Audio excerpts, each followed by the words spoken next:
Hello friends, இன்னைக்கு வீடியோவில் ரொம்ப எல்லாருக்கும் பிடிச்ச ஃபேவரட்டான ரெசிபி அதை தான் பார்க்க போகிறோம். ரெஸ்டாரண்ட்டுக்கு போனாலே கண்டிப்பாக இந்த ரெசிபியை ஆர்டர் பண்ணாமல் நம்ம இருக்க மாட்டோம். அதுதான் பன்னீர் பட்டர் மசாலா. இந்த பன்னீர் பட்டர் மசாலாவை எப்படி நம்ம வீட்டிலையே குயிக்காக ஈஸியாக செஞ்சிடலாம் அப்படின்னு சொல்லிட்டு பார்க்க போகிறோம். அதுக்கு நம்ம 4 தக்காளி, நல்ல மீடியம் சைஸில் இருக்கக்கூடிய நல்ல பழுத்த தக்காளி எடுத்துக்கணும். இல்லை பெரிய சைஸாக இருந்ததுன்னா 3 போதும். 1 இஞ்சி, அடுத்த 6 பல்லு பூண்டு, ஒரு பெரிய சைஸ் வெங்காயம், இது எல்லாத்தையும் ரஃபாக சாப் பண்ணி மிக்ஸி ஜாரில் சேர்த்துக்கணும். 15 முந்திரி பருப்பை வந்து தண்ணியில் ஒரு 1/2 மணி நேரம் சோக் பண்ணி வச்சுருக்கேன். அதை இதோட சேர்த்துடலாம்.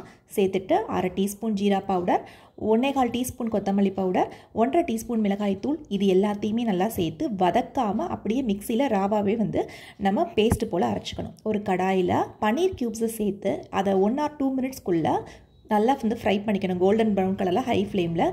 இது ஃப்ரை ஆகும்போதே கொஞ்சமாக உப்பும் மிளகாய் தூளும் ஸ்ப்ரிங்கிள் பண்ணி விட்டுருங்க. இந்த அளவுக்கு ஆனதுக்கப்புறம் இதை வந்து வேற ஒரு பிளேட்டுக்கு மாற்றிக்கலாம். அதே கடாயில் 1 டேபிள் ஸ்பூன் அளவுக்கு எண்ணெய் சேர்த்துட்டு ஒரு பெரிய சைஸ் துண்டு பட்டை, ஒரு பிரிஞ்சி லீவ்ஸு, 2 ஏலக்காய், 1/2 டீஸ்பூன் அளவுக்கு ஜீரகம் சேர்த்து நல்லா வதக்கி விட்டுட்டு ஒரு பெரிய வெங்காயத்தை வந்து சாப் பண்ணி வச்சுருக்கேன். அதையும் நல்லா வந்து வதக்கிக்கலாம். வெங்காயம் பாதி வதங்கினதுக்கப்புறம் நம்ம கிரைண்ட் பண்ணி வச்சுருக்க இந்த மசாலா பேஸ்ட் இதோட சேர்த்து நல்லா கிளறி விட்டுறணும். 15 மினிட்ஸ், மினிமம் 15 மினிட்ஸாவது மீடியம் லோ ஃப்ளேமில் வந்து நல்லா குக் ஆகணும். பார்க்கும்போதே தெரியும் நல்ல கலர் டேர்ன் அவுட் ஆகி ராஸ்மெல்லாம் போய் இருக்கும். அந்த டைமில் வந்து 1/2 டீஸ்பூன் அளவுக்கு கரம் மசாலா பவுடர், 1 டீஸ்பூன் அளவுக்கு சர்க்கரை, 1/2 டீஸ்பூன் அளவுக்கு சால்ட்டு வந்து தேவையான அளவு நீங்கள் சேர்த்துக்கோங்க. இது எல்லாத்தையும் சேர்த்துட்டு நல்லா கலந்து விட்டுருங்க. கலந்து விட்டதுக்கப்புறம் நம்ம சாட்டே பண்ணி வச்சுருக்க பன்னீர் க்யூப்ஸ் இதில் சேர்த்து விட்டுறணும்.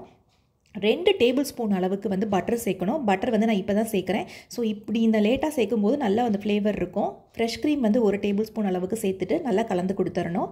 கன்சிஸ்டன்சி பார்த்துக்கோங்க. சப்போஸ் உங்களுக்கு திக்காக இருக்க மாதிரி தோணுச்சு அப்படின்னா ஹாட் வாட்டர் கொஞ்சமாக ஆட் பண்ணிக்கலாம். கசூரி மேத்தி வந்து க்ரஷ் பண்ணி சேர்த்துடணும். ஃபைனலாக கார்னிஷ் பண்ணுறதுக்காக கொத்தமல்லி லீவ்ஸை வந்து இது மேலே தூவிட்டு நம்ம அடுப்பை ஆஃப் பண்ணிடலாம். ஸோ சூப்பரான பன்னீர் பட்டர் மசாலா ரெடி ஆயிடுச்சு. இன்றைக்கி நைட் டின்னருக்கு நீங்களும் செஞ்சு பாருங்கள் ஃப்ரெண்ட்ஸ். தேங்க்யூ.